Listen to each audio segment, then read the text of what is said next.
ஓம் ஸ்ரீ குருப்யோ நமக. நான் பிரம்மம். பாகம் 2. ஐ ஆம் தட் ஸ்ரீ நிசர்கதத்த மகாராஜ். சந்தோஷத்திற்கான எல்லா தேடல்களுமே துன்பம்தான். கேட்பவர்: நான் இங்கிலாந்திலிருந்து வருகிறேன். மதராசுக்கு செல்ல போகிறேன். அங்கு என் தந்தையை சந்தித்து அவரோடு தரை வழியாக நாங்கள் லண்டனுக்கு போகிறோம். நான் உளவியல் கற்க போகிறேன். ஆனால் பட்டம் பெற்ற பிறகு என்ன செய்ய போகிறேன் என்று எனக்கு இன்னும் தெரியாது. நான் தொழிற்சாலை உளவியலை அல்லது உளவியல் மருத்துவத்தை முயற்சிக்கலாம். என் தந்தை ஒரு பொது மருத்துவர், நானும் அதையே தொடரலாம். ஆனால் இது என் ஆர்வத்தை தீர்க்கவில்லை. சில கேள்விகள் காலத்தோடு மாறுவதில்லை. அது மாதிரியான கேள்விகளுக்கு உங்களிடம் சில பதில்கள் இருக்கின்றன என்று எனக்கு புரிகிறது. அதனால் உங்களை பார்க்க நான் வந்துள்ளேன். மகாராஜ், உன் கேள்விகளுக்கு பதில் சொல்ல நான் சரியான மனிதன்தானா என்று ஆச்சரியப்படுகிறேன். எனக்கு பொருள்களை பற்றியும் மனிதர்களை பற்றியும் சிறிதளவே தெரியும். நான் உள்ளேன் என்று மட்டும் எனக்கு தெரியும். அந்த அளவு உனக்கும் தெரியும். நாம் சமமானவர்கள். கேட்பவர்: நான் உள்ளேன் என்பதை நானும் அறிவேன். ஆனால் அதன் அர்த்தம் என்ன என்று எனக்கு தெரியாது. மகாராஜ், நான் உள்ளேன் என்பதில் உள்ள நான் நீ கருதுவது போல் நீ அல்ல.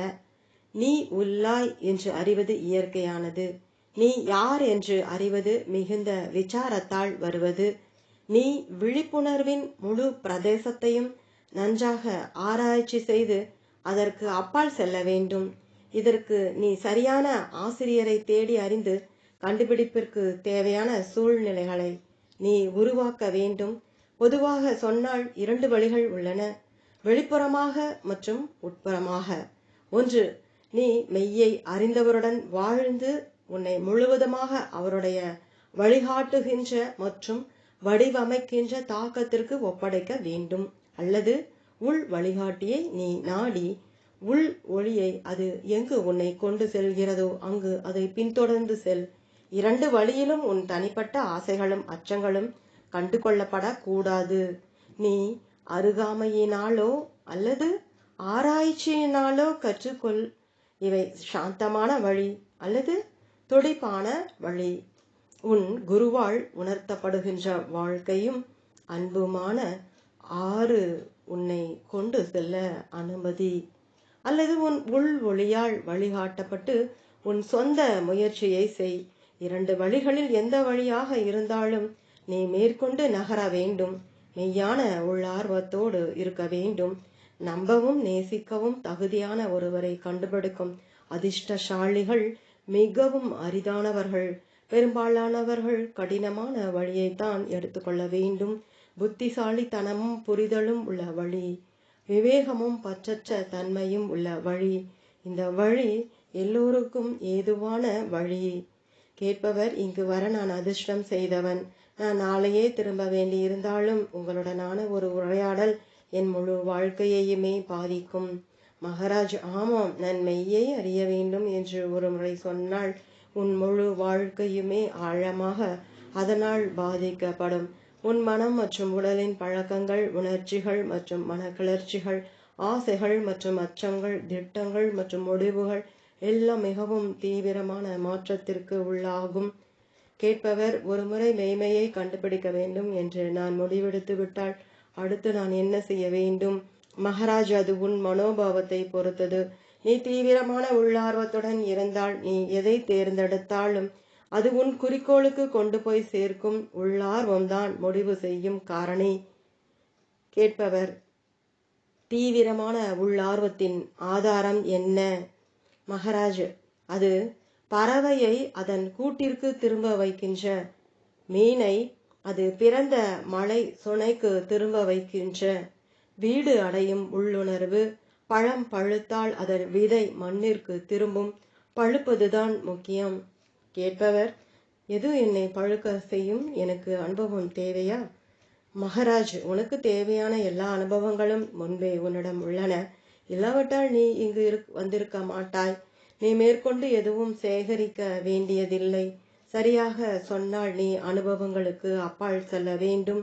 நீ என்ன முயற்சி செய்தாலும், எந்த முறையை சாதனாவை பின்பற்றினாலும் அது வெறுமனே அதிக அனுபவத்தை தான் தரும். ஆனால் அது உன்னை அப்பால் கொண்டு செல்லாது. புத்தகங்களை படிப்பதும் உனக்கு உதவாது. அவை உன் மனதை மேம்படுத்தும், ஆனால் நபராக நீ அப்படியே இருப்பாய். நீ உன் தேடலால் பொருளளவிலோ மனதளவிலோ ஆன்மீக அளவிலோ ஏதாவது பலனை எதிர்பார்த்தால் முக்கிய கருத்தை தவற விட்டு விடுவாய். மெய் எந்த அனுகூலத்தையும் தராது. அது உனக்கு எந்த உயர்வான அந்தஸ்தையும் தராது. மற்றவர்களின் மேல் பிரயோகிக்க எந்த சக்தியையும் தராது. உனக்கு கிடைப்பதெல்லாம் மெய்யும் பொய்யானதிலிருந்து விடுதலையும் தான்.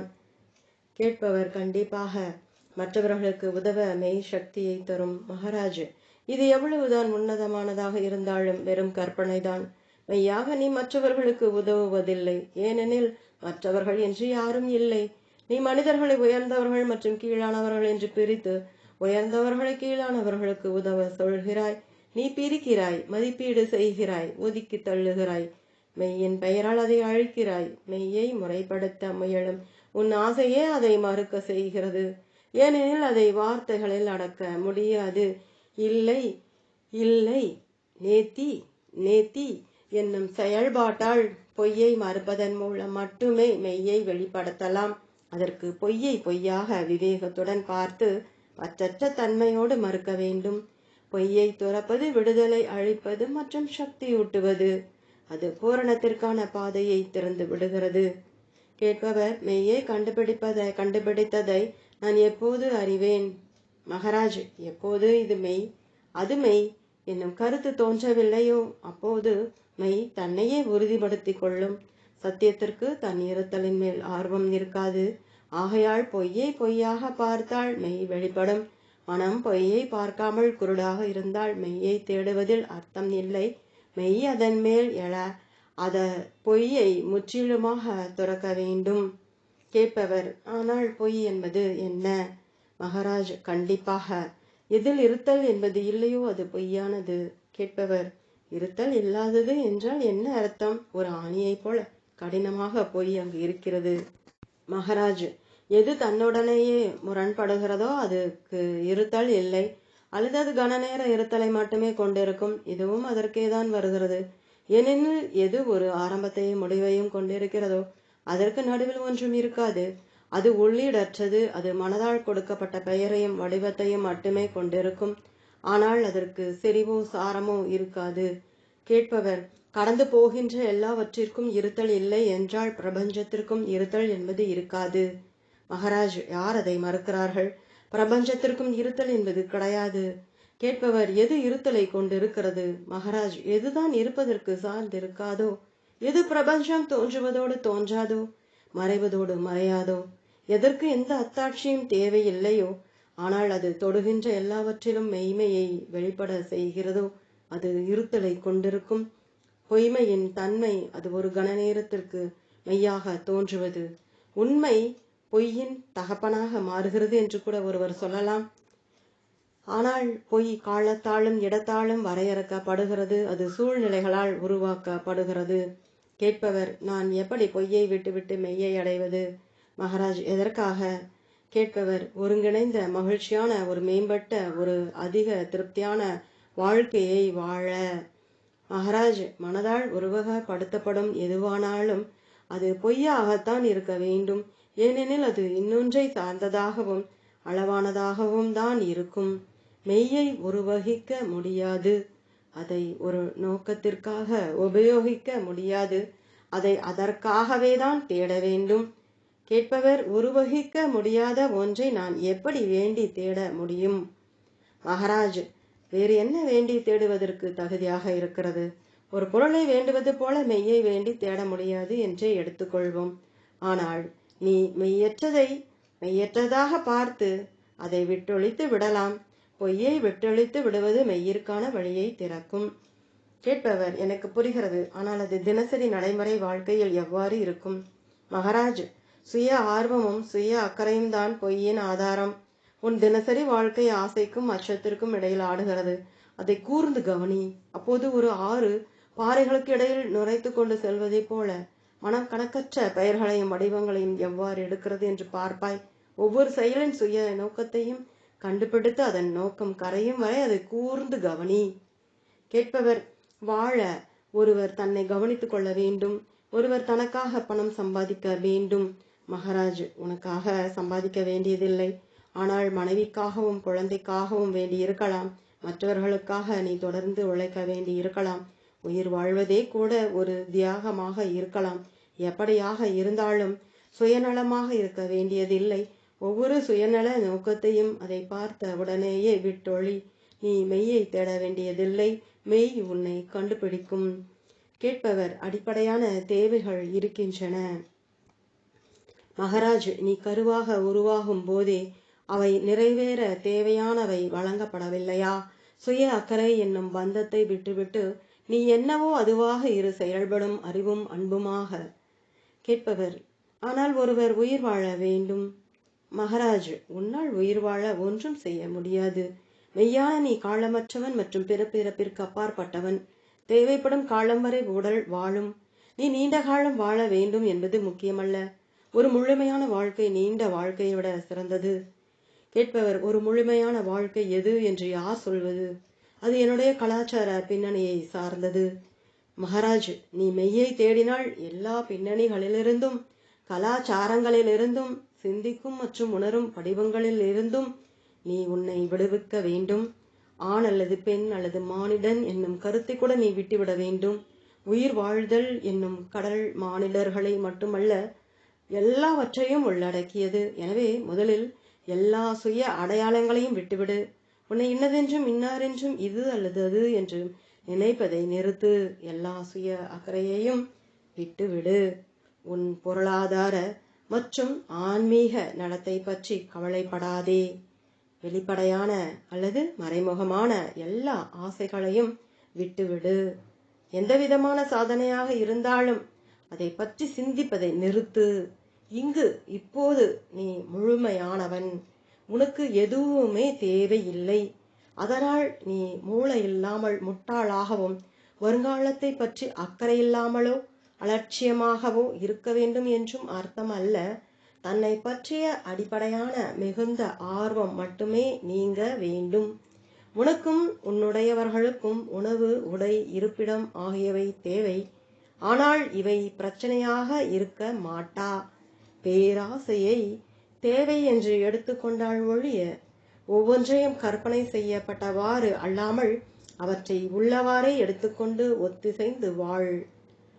கேட்பவர், நான் மானிடன் அல்ல என்றால் வேறு என்ன? மகாராஜ், எது உன்னை ஒரு மனிதன் என்று நினைக்க வைக்கிறதோ அது மனிதன் அல்ல. ஆனால் அது விழிப்புணர்வின் பரிமாணமற்ற ஒரு புள்ளி, ஒரு விழிப்புணர்வான வெறுமை.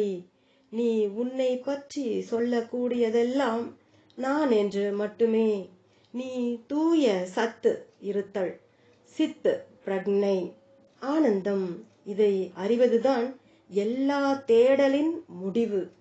உன்னை பற்றி நீ நினைப்பதெல்லாம் வெறும் கற்பனை என்றும், கடந்து போவதை கடந்து போவதாகவும், கற்பனையானதை கற்பனை என்றும், மெய்யற்றதை மெய்யற்றது என்றும் நீ பார்த்து தூய பிரக்ஞையில் விட்டேத்தியாக நீ நின்றால் அதை அடைவாய்.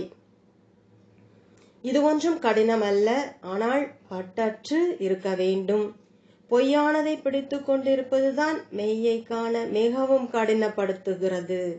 பொய்யானதற்கு கால அவகாசம் தேவை என்றும், எதற்கு கால அவகாசம் தேவையோ அது பொய்யானது என்றும் நீ புரிந்து கொண்டவுடன் காலமற்ற எப்பொழுதும் தற்பொழுதில் இருக்கின்ற மெய்மைக்கு அருகில் இருப்பாய்.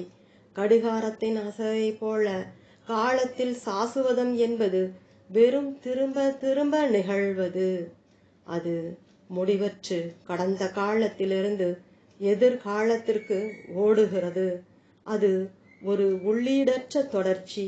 மெய்மை என்பது தற்பொழுதை மிக இன்றியமையாததாக வெறும் மனோபாவங்களான கடந்த காலத்தவற்றிலிருந்தும் எதிர்காலத்தவற்றிலிருந்தும் மிகவும் வித்தியாசமானதாக்குகிறது. எதையாவது அடைய உனக்கு கால அவகாசம் தேவை என்றால் அது பொய்யானதாகத்தான் இருக்க வேண்டும். மெய் எப்போதும் உன்னோடு இருக்கும். நீ என்னவோ அதாக இருக்க காத்திருக்க வேண்டியதில்லை. தேடிக்கொண்டு உன் மனம் உன்னை விட்டு வெளியே செல்ல மட்டும் நீ அனுமதிக்க கூடாது. உனக்கு ஏதாவது தேவை என்றால் உன்னை கேள். எனக்கு உண்மையாலுமே அது தேவையா என்று. அதற்கான பதில் இல்லை என்றால் அதை வெறுமனே விட்டுவிடு. கேட்பவர், நான் மகிழ்ச்சியாக இருக்க வேண்டாமா? ஒரு பொருள் எனக்கு தேவையில்லாமல் இருக்கலாம், இருப்பினும் அது என்னை மகிழ்ச்சி படுத்தக்கூடியதாக இருந்தால் அதை நான் கை கொள்ள வேண்டாமா? மகாராஜ், எதுவுமே உன்னை நீ இருப்பதை விட அதிகமாக மகிழ்ச்சி படுத்த முடியாது. மகிழ்ச்சிக்கான எல்லா தேடல்களுமே துன்பம்தான். அது இன்னும் அதிகமான துன்பத்திற்குத்தான் கொண்டு செல்கிறது. குறிப்பிட்டு சொல்லக்கூடிய அளவிற்கு மதிப்பு வாய்ந்த ஒரே மகிழ்ச்சி விழிப்புணர்வுடைய இருத்தலின் இயற்கையான மகிழ்ச்சிதான். கேட்பவர், நான் அந்த மாதிரியான உணர்ந்த நிலையில் உள்ள பிரக்ஞையை அடைவதற்கு முன்பு எனக்கு அதிகமான அனுபவம் தேவையில்லையா? மகாராஜ், அனுபவம் ஞாபகங்களை மட்டுமே விட்டு செல்கிறது. அது மிகுந்த சுமையை மேலும் அதிகப்படுத்துகிறது. உனக்கு மேற்கொண்டு அனுபவங்கள் தேவையில்லை, முன்பே இருப்பவையே போதும். உனக்கு மேலும் தேவை என்று நினைத்தால் உன்னை சுற்றி இருக்கும் மக்களின் இதயத்திற்குள் பார். ஒரு 1000 வருடங்கள் ஆனாலும் உன்னால் மேற்கொள்ள முடியாத அளவிற்கு வகை வகையான அனுபவங்களை நீ காண்பாய். மற்றவர்களின் துன்பங்களிலிருந்து கற்றுக்கொள். உன்னுடையதை நீயே வைத்திரு. உனக்கு வேண்டியது அனுபவம் அல்ல, எல்லா அனுபவங்களிலிருந்தும் விடுதலைதான் உனக்கு வேண்டும். அனுபவங்களுக்காக பேராசைப்படாதே. உனக்கு எதுவுமே தேவையில்லை. கேட்பவர், நீங்கள் அனுபவங்களை கடந்து செல்லவில்லையா? மகாராஜ், என்னை சுற்றி காரியங்கள் நடக்கின்றன, ஆனால் நான் அவற்றில் பங்கெடுப்பதில்லை. ஒரு நிகழ்வு நான் உணர்ச்சி பூர்வமாக ஈடுபட்டால்தான் அனுபவமாகிறது. மேற்கொண்டு மேம்படுத்த தேவையில்லாத முழுமையான ஒரு நிலையில் நான் இருக்கிறேன். அனுபவத்தால் எனக்கு என்ன பயன்? கேட்பவர், அறிவும் கல்வியும் ஒருவருக்கு தேவை. மகாராஜ், பொருட்களை கையாள பொருட்களை பற்றிய அறிவு தேவை. மக்களை கையாள உனக்கு உள்முக பார்வையும் இரக்கமும் தேவை.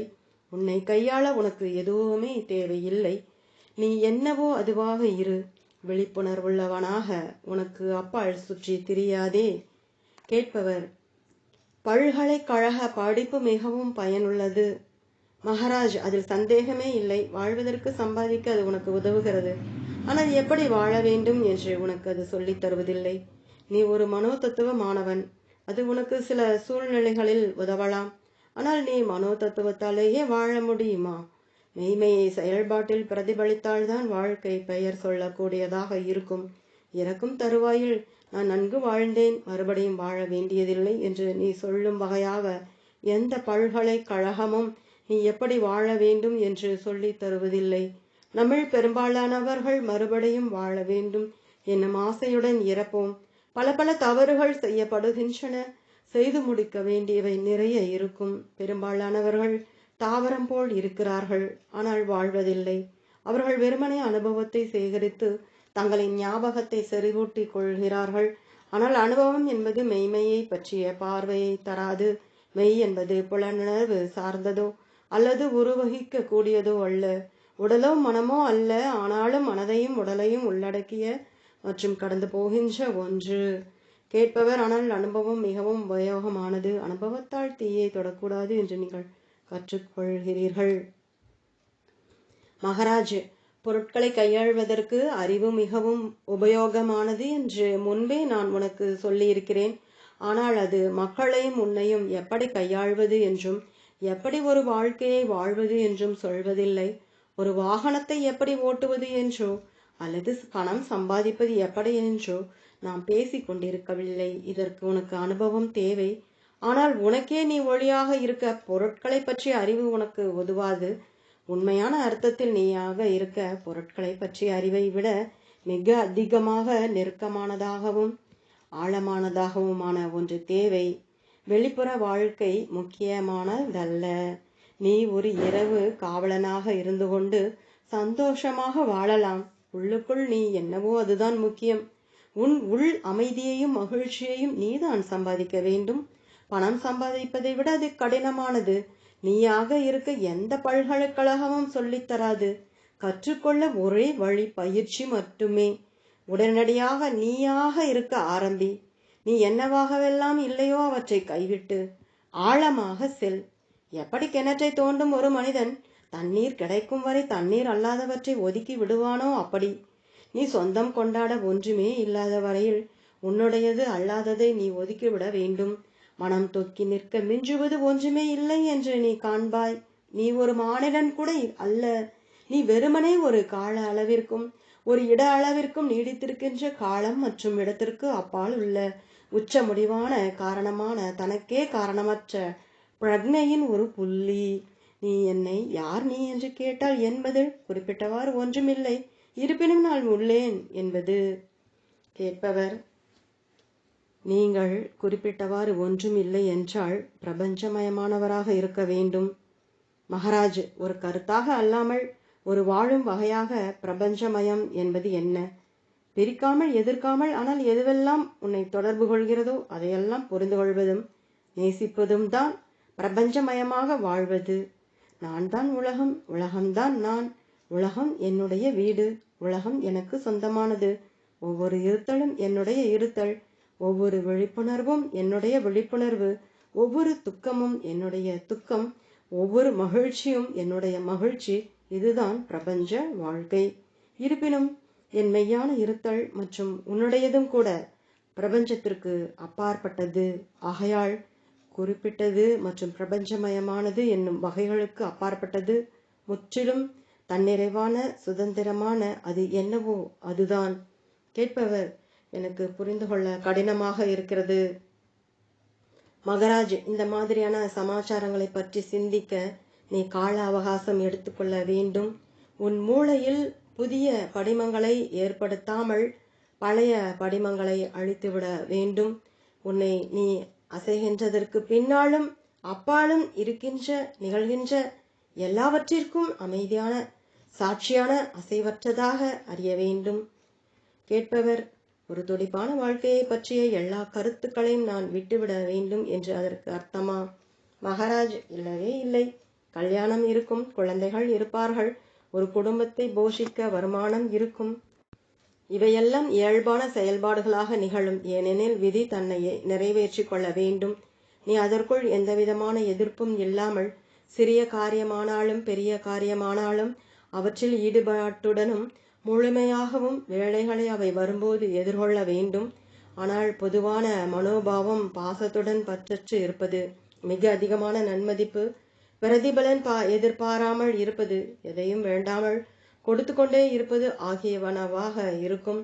திருமணத்தில் நீ கணவனாகவோ மனைவியாகவோ இருக்க மாட்டாய். நீ இரண்டு பேருக்கும் இடையிலான அன்பாக இருப்பாய். ஒவ்வொன்றையும் ஒழுங்காகவும் மகிழ்ச்சியாகவும் ஆக்குகின்ற தெளிவும் பரிவும் நீ.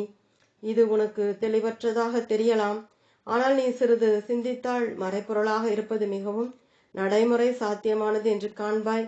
ஏனெனில் அது உன் வாழ்க்கையை படைக்கும் திறனுடைய மகிழ்ச்சியானதாக்கும். உன் விழிப்புணர்வு உயர்ந்த பரிமாணத்திற்கு உயர்த்தப்பட்டு அங்கிருந்து ஒவ்வொன்றையும் மிகவும் தெளிவாகவும் மிகுந்த தீவிரத்துடனும் நீ காண்பாய். நீ பிறக்கும்போது உருவாகி இறக்கும்போது இல்லாமல் போகின்ற நபர்த்தன்மை தற்காலிகமானது மற்றும் பொய்யானது என்று அறிவாய். ஆசைகளாலும் அச்சங்களாலும் இருக்கப்பட்ட புலன் உணர்வு சார்ந்த உணர்ச்சி வயப்பட்ட அறிவார்ந்த மனிதன் நீ அல்ல. உன் உண்மையான இருத்தலை கண்டுபிடி. நான் யார் என்பதுதான் எல்லா தத்துவங்களுக்கும் மனோ தத்துவங்களுக்கும் அடிப்படை கேள்வி. அதற்குள் ஆழமாக செல். தொடரும். ஓம்.